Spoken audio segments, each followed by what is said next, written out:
Hello students, इस video में हम लीनियर ट्रांसफॉर्मेशन का जो टॉपिक है रैंक उसको डिस्कस करने वाले हैं। तो एक डेफिनेशन देखेंगे और उसके बाद एक एग्जांपल के तौर पर इसको समझने की कोशिश करेंगे। ये हमारे पास सबसे पहले आपको ये समझना है कि अगर हमारे पास VF और WF दो वेक्टर स्पेसेस हैं तो इसको समझाने के लिए मैं क्या करता हूँ कि यहाँ पर ये दो वेक्टर स्पेसेस मैं ले लेता हूँ।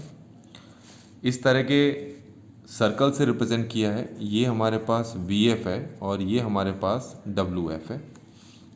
ये दो वेक्टर स्पेस हैं और दोनों के दोनों जो वेक्टर स्पेस हैं किसी लीनियर ट्रांसफॉर्मेशन मैपिंग से एक दूसरे से लिंक है। तो अगर इस वेक्टर स्पेस के वेक्टर्स को अभी के लिए मान लेते हैं, इसके जो वेक्टर्स है V1 V2 V3 है, इसके वेक्टर्स है W1 W2 इस तरह से है। अगर तुम्हें इस वेक्टर स्पेस को इस वेक्टर स्पेस के साथ जोड़ना है या दूसरे शब्दों में कहें मैपिंग करनी है या फिर कहें रिलेशन फाइंड आउट करना है, तो उस मैपिंग उस रिलेशन को हम बोलते हैं यहाँ की भाषा में लीनियर ट्रांसफॉर्मेशन। ये समझ में आ गया होगा। तो इसका सीधा सीधा यह मतलब है कि यहाँ का जो कोई वेक्टर है इस मैपिंग के थ्रू अगर यहाँ के किसी वेक्टर से जुड़ रहा है, मान लेते हैं कि V1 इस लीनियर ट्रांसफॉर्मेशन मैपिंग से किससे जुड़ रहा है, W1 से। V2 इस लीनियर मैपिंग के थ्रू जुड़ रहा है W2 से। V3 इस लीनियर मैपिंग के थ्रू जुड़ रहा है W3 से। अब ये थोड़ा सा अलग लगेगा तो हम एक 11th के कॉन्सेप्ट की भाषा में इसको समझ लेते हैं। 11th में अगर हम इस चीज़ को पढ़ते हैं तो ये जो मैपिंग है इसको हम क्या बोल देते हैं, फंक्शन। और सपोज़ मैं लिखता हूँ फंक्शन जो है वो x+1 के बराबर है और यहाँ लिख लेता हूँ 1 2 3 4, यहाँ लिख लेता हूँ 1 2 3 4 5। तो इस मैपिंग में ये x है, यहाँ पुट करोगे तो कितना आंसर आ गया 2। तो इसका मतलब 1 किससे लिंक हो रहा है, 2 से। यहाँ 2 पुट करोगे तो कितना आ गया 3, 2 किससे लिंक हो गया 3 से। पर यहाँ पर मैंने एग्जैक्टली अभी मैपिंग दिखाई नहीं है, सिर्फ मैं ऐसे जनरल बता दे रहा हूँ आपको। ये समझ में आ गया होगा। इनको बोलते थे जो इस मैपिंग के थ्रू यहाँ पर यूज़ हो रहा है इसको बोलते हैं डोमेन। और ये जो एलिमेंट्स होते हैं जो इनके साथ रिलेशन फाइंड आउट कर रहे हैं, बना रहे हैं थ्रू दिस मैपिंग, इनको कहते हैं रेंज। यहाँ पर भी वही रेंज होंगे। तो मैंने कह दिया कि जो V1 है वो W1 से रिलेशन बना रहा है, V2 W2 से बना रहा है, V3 W3 से बना रहा है। तो ये W1 W2 W3 जो है क्या है, W1 W2 W3 मान लो इतने ही बना रहे हैं और कोई नहीं बना रहा है। तो ये W1 W3 को हमने एक सेट में लिख लिया है और इसी सेट को हम बोलते हैं रेंज स्पेस। क्या बोलते हैं इस सेट को, रेंज स्पेस। पर रेंज स्पेस भी इसको तब कहेंगे, कब कहेंगे, कंडीशन है। आपने ये वेक्टर्स तो फाइंड आउट कर लिया पर आपको ये चेक करना पड़ेगा कि क्या ये लीनियरली इंडिपेंडेंट हैं या नहीं है। अगर नहीं है तो आपको पहले से पता है कि आपको उतनी ही वेक्टर्स यहाँ पर छांटने पड़ेंगे।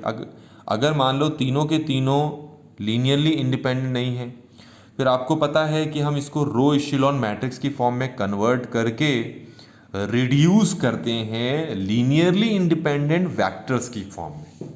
ठीक है, वो तो आपको एक क्वेश्चन करवाते वक्त समझाऊंगा मैं। तो इस तरह से पता लग गया कि आपको ये क्या आ गया है, रेंज स्पेस आ गया है। इसको ऐसे भी लिख सकते हैं, एक तरीका और है। वो तरीका क्या है, अब क्योंकि आपको पता है जैसे यहाँ पर क्या होता है, यहाँ पर x है, x यहाँ से किसी एलिमेंट के साथ लिंक कर रहा है तो उसको क्या बोलते हैं, उसको fx बोलते हैं। इसी तरह क्योंकि मैपिंग f के थ्रू हुई है ना, ऐसे यहाँ का जो कोई एलिमेंट V1 है तो अगर ये W1 के साथ लिंक है तो W1 को हम TV1 भी कह सकते हैं, W2 को हम TV2 कह सकते हैं, W3 को हम TV3 कह सकते हैं। तो इसका मतलब है रेंज स्पेस आ गया TV1 TV2 TV3। तो इस तरीके से बच्चों इस वीडियो में इस वाले टॉपिक पे ये जो वीडियो चल रही है इसमें हमने रैंक के बारे में समझ लिया कि रैंक होते क्या हैं, डेफिनेशन भी, सॉरी रैंक नहीं, रेंज स्पेस के बारे में समझा हमने भी किसके बारे में समझा, रेंज स्पेस के। अब हम समझेंगे रैंक के बारे में। रैंक में इतना सारा कुछ समझने की ज़रूरत नहीं है, सीधे याद रखना जो रेंज स्पेस होता है उसके डायमेंशन को ही रैंक कहते हैं।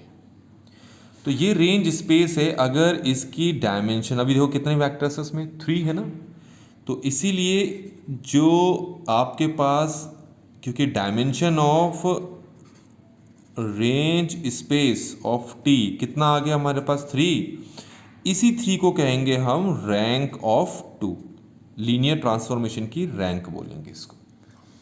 तो ये क्लियर हो गया होगा आपको, रैंक जो है वो रेंज स्पेस से लिंक है। रेंज स्पेस में कितने वेक्टर्स हैं वही लीनियर ट्रांसफॉर्मेशन की रैंक होती है। तो अब हम क्या करते हैं, एक लीनियर ट्रांसफॉर्मेशन यहाँ पर लेते हैं और उससे हम रैंक निकालने की कोशिश करेंगे। तो ये हम क्या कर रहे हैं, एक एग्जांपल ले रहे हैं। इस एग्जांपल में लीनियर ट्रांसफॉर्मेशन r² से r³ की तरफ है। तो सबसे पहला काम होता है ना, आपको ये जो r² है ना, इसका बेसिस सेट लेना होता है। और आपको ये पहले से पता है कि r² का जो बेसिस सेट होता है वो 1 0 0 1 होता है। बेसिस सेट का मतलब क्या होता है, एक ऐसा सेट जो r² को जनरेट करता है, साथ ही साथ वो लीनियरली इंडिपेंडेंट होता है। या फिर यूँ कहें, लीनियर स्पैन ऑफ b जो है वो r² के बराबर होता है। तो ऐसे सेट को हम बेसिस सेट कहते हैं उस वेक्टर स्पेस का। ये वैसे आपको पहले से पता होना चाहिए, अगर नहीं पता है तो पहले ये पढ़ लें, उसके बाद ही इस टॉपिक पे आएँ। अब आपको क्या करना पड़ेगा कि बेसिस सेट के जो 2 वेक्टर्स हैं, चूंकि ये दोनों वेक्टर्स r² के ही वेक्टर्स हैं, तो अब आप क्या करेंगे, अब r² के वेक्टर्स हैं उनको पुट कहाँ करेंगे, यहाँ पुट करो इनको। तो सबसे पहले t1 0 पुट करता हूँ, तो देखो ये क्या बन जाता है, ये तो हो गया 1, ये हो गया 1 और वो हो गया 0। फिर आप पुट करोगे 0 1, तो आप 0 1 पुट कर लो, तो x की वैल्यू 0, y की वैल्यू 1, x की वैल्यू 0, y की वैल्यू -1 और y की वैल्यू कितनी है यहाँ पर 1। तो इस तरीके से आपने जब यहाँ बेसिस सेट पुट किया, बेसिस के वेक्टर्स पुट किए, तो आपके पास 2 वेक्टर्स आ गए हैं। और ध्यान रहे कि ये जो 2 वेक्टर्स हैं ये r³ के वेक्टर्स हैं। इन्हीं का यूज़ करके हम रेंज स्पेस निकालते हैं और इन्हीं का यूज़ करके हम रैंक भी निकालते हैं। इस लीनियर ट्रांसफॉर्मेशन की रैंक भी निकालते हैं, इस लीनियर ट्रांसफॉर्मेशन का रैंक स्पेस भी निकालते हैं, रेंज स्पेस। तो कैसे निकालेंगे, बस आपको सिर्फ एक काम करना है। क्या काम करना है कि ये जो 2 वेक्टर्स आए हैं आपको, पहले इनको क्या करें, इनको एक सेट के अंदर रखें, रख दिया, इसको कुछ भी नाम दें, दे दिया। चेक करें कि क्या ये 2 वेक्टर्स लीनियरली इंडिपेंडेंट हैं या नहीं है। हाँ, वैसे पता लग रहा है साफ साफ दोनों लीनियरली इंडिपेंडेंट हैं, ये वेक्टर्स लीनियरली इंडिपेंडेंट हैं। अगर ये वेक्टर्स लीनियरली इंडिपेंडेंट हैं तभी इस बेसिस, ये बेसिस बोल रहा हूँ, ये जो सेट मैंने बनाया है, इस सेट को हम बोलेंगे रेंज स्पेस। और रेंज स्पेस में कितने वेक्टर्स हैं, 2। तो ये जो सेट बन गया, इस सेट को ही हम बोलेंगे रेंज स्पेस। और इसके पास टोटल कितने वेक्टर्स हैं, 2।